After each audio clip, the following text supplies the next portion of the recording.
cara dia berpikir, cara dia mengambil keputusan, gue acung jempol deh buat Uus.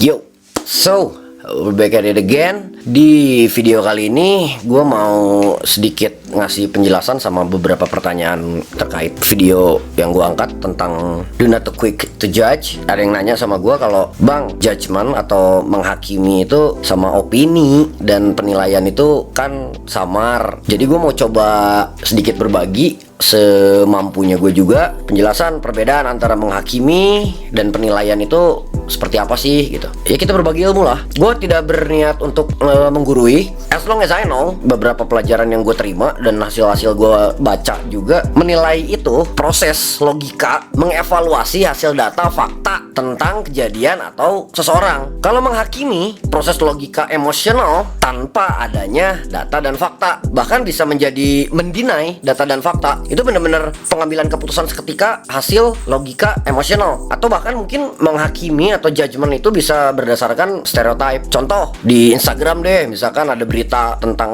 seleb A dan seleb B gitu kan. Nah, pada saat kita klik kolom komentar, kita mau komen, kita lihat dulu. Kebanyakan komen-komen yang awalnya itu sudah menjelekan si sosok A, misalkan si seleb A. Ya udah, ikut aja ngejudge, ikut aja langsung komen ngejelekin si seleb A. Itu judgmental hasil stereotyping. That's why kita harus benar-benar avoid, kita harus benar-benar menghindari yang namanya stereotyping. Nah, di konten yang sekarang ini gimana caranya gue berbagi edukasinya? Di belakang ada tim futsal gue yang bakalan ngasih lihat foto sosok, entah yang gue kenal atau tidak. Pada saat orangnya gue kenal, sosoknya gue kenal, dan gue pernah melakukan research mungkin tentang dia, atau gue pernah mengevaluasi data fakta tentang dia, gue bakal ngasih penilaian. Tapi kalau gue tidak pernah melakukan itu, gue bakalan skip untuk menghindari yang namanya menghakimi tadi, judgmental. Gue bakal menghindari judgmental. So, kita cobalah ya. Yang pertama, Ahmad Dhani. Siapa yang gak kenal Ahmad Dhani lah ya. Penilaian gue tentang Ahmad Dhani, sosok yang he's one of legend man gitu. Maksudnya salah satu legend di dunia musik Indonesia ya. Bisa gue bilang ya, dia ayah yang baik juga buat anak-anaknya. Cerdas, kritis, terlepas dari tingkah lakunya yang kadang-kadang kontroversi ya. Sometimes orang-orang cerdas itu berani melakukan hal-hal seperti itu ya, karena mereka itu kan orang-orang yang open minded ya. Rata-rata yang orang-orang cerdas itu mereka open minded gitu. Mereka itu free spirit. Jadi sometimes ya ada kelakuan-kelakuannya dia, tingkah lakunya mereka itu yang sedikit kontroversi. Tapi overall ya gue ada beberapa momen yang gue kagum sih sama Ahmad Dhani. Next, Bapak Ridwan Kamil. Oh god, santai ya.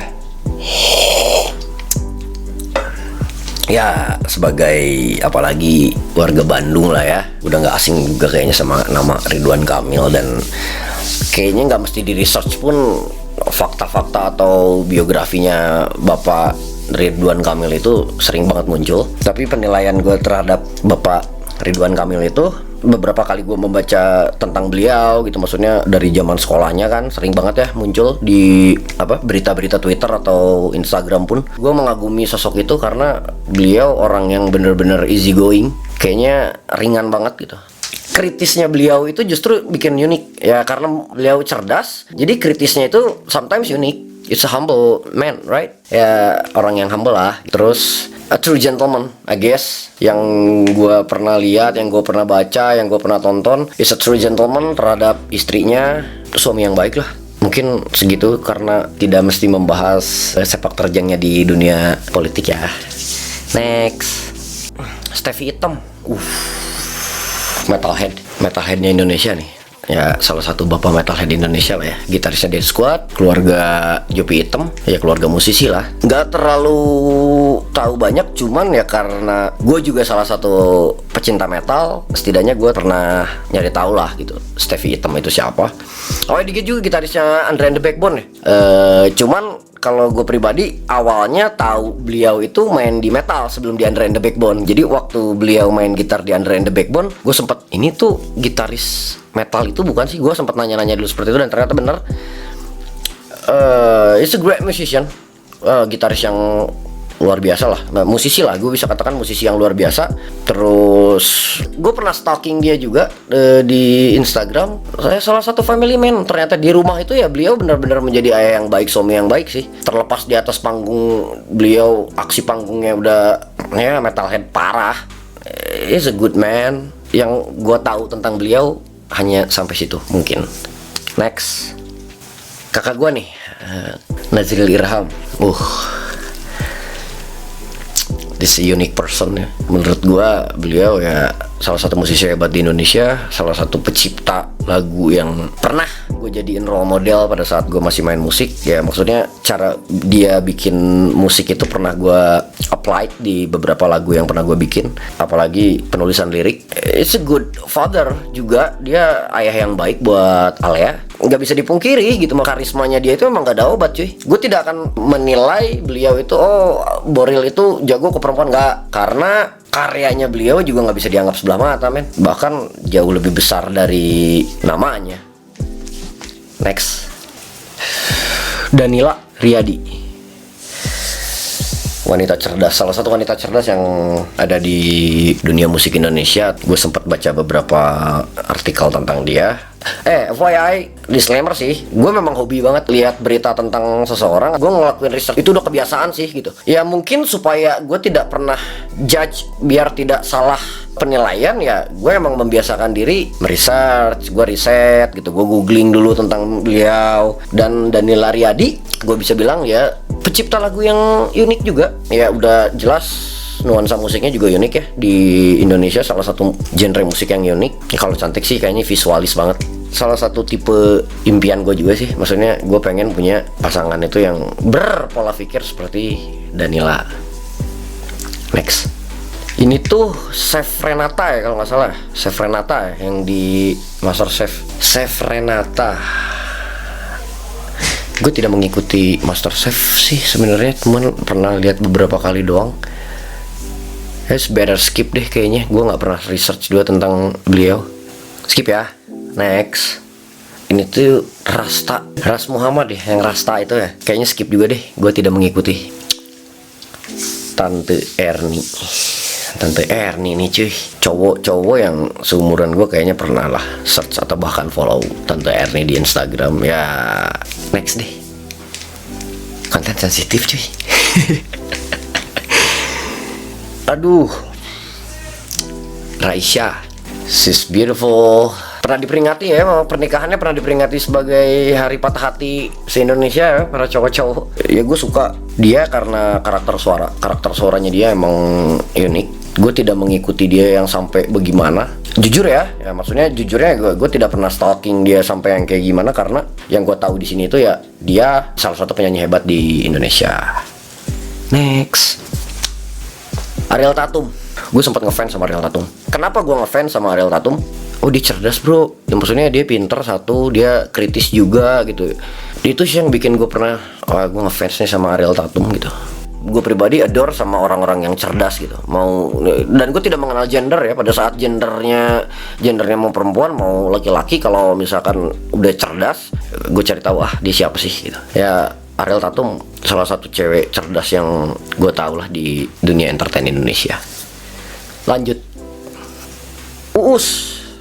Oh man, salah satu manusia free spirit juga bisa gue bilang. Ya maksudnya free spirit, manusia-manusia open minded. Terlepas dari orang-orang kan banyak yang ngejudge tuh, Uus toksik apa segala macam. Nah itu dia gitu, orang-orang yang tidak pernah melakukan research, yang tidak pernah melakukan evaluasi terhadap data dan fakta, ya akan sangat mudah terbawa stereotype. Yang namanya ngomongnya kasar, terus minum, terus tatoan, itu toksik gitu kan. Kalau gue pribadi enggak. Gue sempat cari tahu juga tentang Uus karena beberapa kali di Twitter terutama kritisi yang diluncurkan sama Uus itu bener-bener brilian gitu. Dia itu bener-bener cerdas. Ya emang dasarnya cerdas. Ya gue bilang tadi di awal tuh, di yang pas Ahmad Dhani, orang-orang free spirit itu rata-rata cerdas gitu. Mereka itu tidak akan membatasi dirinya dalam mengeluarkan opini, apalagi kalau misalkan opini-opininya tersebut ada maknanya ya, ada maknanya, maksudnya mengkritisi pihak-pihak tertentu yang kalau misalkan pihak tertentu melakukan kesalahan, kritisinya itu luar biasa brilian. Uus ya, gue ngefans sama Uus, maksudnya ngefans terhadap pola pikirnya ya,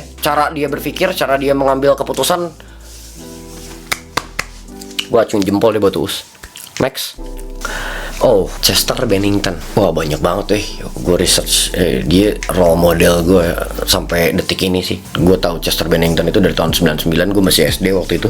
Bahkan gue suka Chesternya dulu loh dibanding bandnya Linkin Park waktu itu. Gue lebih suka Chesternya dulu. Entah kenapa ya, gue bener-bener langsung ngerasa connected aja sama karakter Chester ini. Sampai piercing gue yang di tengah juga kalian bisa tahu ya, ini salah satu terinspirasi sama dia. Tentang Chester Bennington banyak banget yang bisa dibahas dari dia. Ini gue bakalan menilai karena gue bisa dikatakan gue mungkin hatam ya tentang Chester itu, karena gue melakukan researchnya itu.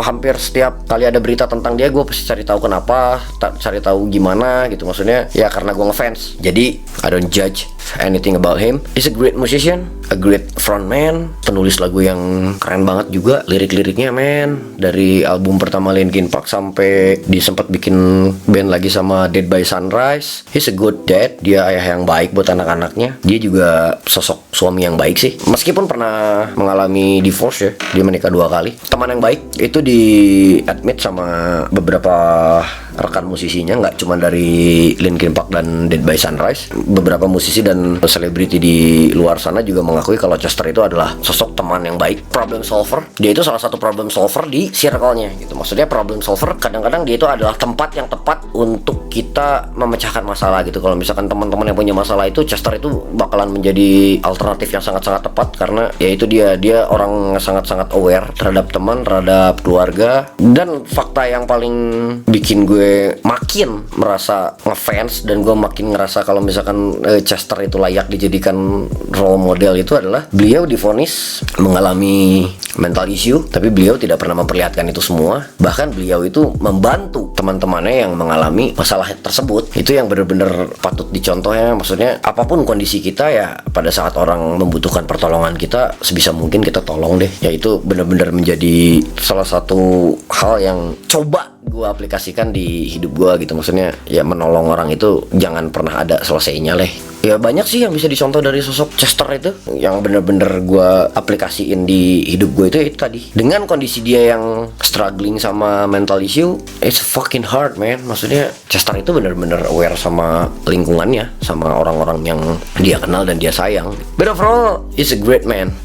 So gitu. Jadi dari beberapa tadi foto yang dikumpulin sama teman-teman gue itu, opini jujur sih, maksudnya penilaian gitu ya. Gue bener-bener hasil logika evaluasi terhadap fakta dan data yang gue riset. Kalau misalkan emang gue tidak pernah meriset orang itu, ya mendingan gue skip, karena gue tidak akan termakan stereotype. Itu sih edukasi yang mau gue sampaikan ke kalian semua. Semoga nyampe. Ya kita belajar bareng lah, yang gue bilang tadi di awal. Kita sharing, kita tukar pikiran.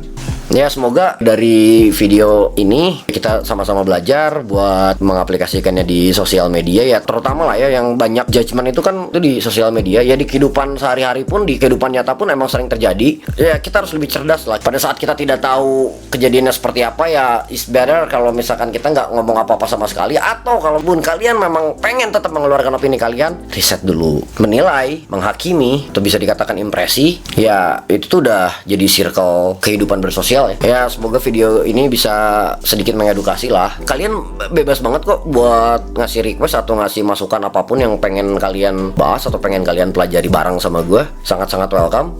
Buat sementara bisa kalian tulis di kolom komentar atau di DM Instagram gue. Thank you guys very much for watching this. See you on the next video. Peace out.